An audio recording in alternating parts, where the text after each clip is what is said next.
10ویں سورت۔ فرزند آدم تمہارے پاس پروردگار کی طرف سے حق آ چکا ہے، اب جس کا جی چاہے ایمان لے آئے اور جس کا جی چاہے کافر ہو جائے۔ جب تم اس کے ساتھ نیکی کرتے ہو جو تمہارے ساتھ نیکی کرتا ہے،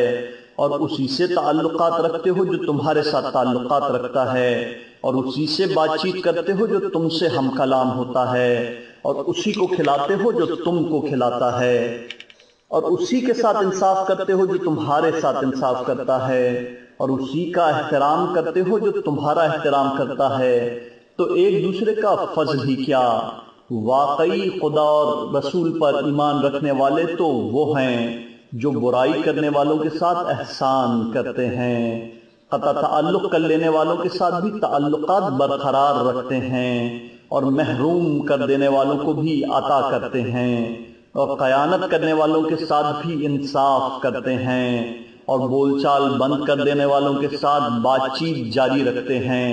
اور توہین کرنے والوں کا بھی احترام کرتے ہیں۔